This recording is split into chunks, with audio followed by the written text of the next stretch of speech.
وہ آپ کو حدیث معلوم ہو کہ میں اس سے قبل عرض کیا تھا، جبرائیل امین علیہ الصلوۃ والتسلیم نے اللہ کے حبیب صلی اللہ علیہ وسلم کی بارگاہ میں حاضر ہو کر عرض کیا کہ ہمیں ایک بستی پر عذاب نازل کرنے کا حکم ہوا، تو فرشتوں نے اس بستی پر عذاب نازل کیا، عذاب لے کر کے اترے۔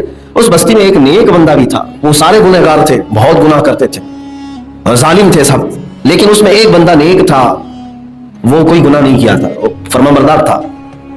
تو اس کے متعلق سوال کیا فرشتے نے اللہ کی بارگاہ میں کہ اے رب ذوالجلال، اس بندے کا کیا کریں جو اس میں نیک ہے؟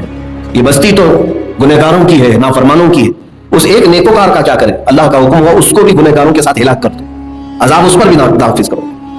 عذاب تو نازل ہوا ایسے کہ زمین پوری پلٹ دی گئی اور کوئی وہاں پر باقی نہ رہا، سخت ترین عذاب فرشتوں نے اس بستی پر نازل کیا، سب ہلاک ہو برباد ہو گئے۔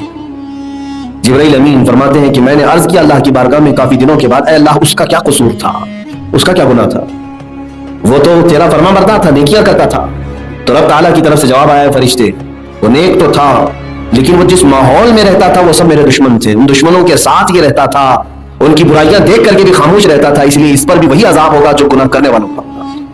یہ آپ سمجھیں، ایسے علاقوں سے نکل جانا یہ مسلمان کے لیے ضروری ہے جہاں گناہ سر عام ہو رہے ہوں۔ اگر آپ نے دیکھا کہ کسی مجمع میں بیٹھ کر کے لوگ فحش گوئی کر رہے ہیں، گندے کلام کر رہے ہیں، غلیظ باتیں کر رہے ہیں، تو مسلمان ذمہ دار نوجوان پر یہ فرض ہے کہ اس محفل سے ہجرت کر جائے۔ ہجرت کہتے چھوڑ دینے کو، پھر دیکھنا تم اللہ تعالیٰ تمہارے لیے کتنا بڑا اجر عطا کرے گا۔ اور اگر تم بیٹھے رہے تو پھر فرشتوں کا وہی موت آنے کے وقت، روح نکالنے کے وقت فرشتے پوچھیں گے تو گناہوں میں کیوں ملوث تھا؟ تم اگر کہو گے کہ میں مجبور تھا، تب فرشتے تم سے کہیں گے کیا اللہ کی زمین چھوٹی تھی، تو نے ہجرت کیوں نہیں کیا، تو کیوں نہیں نکلا ان محفلوں سے؟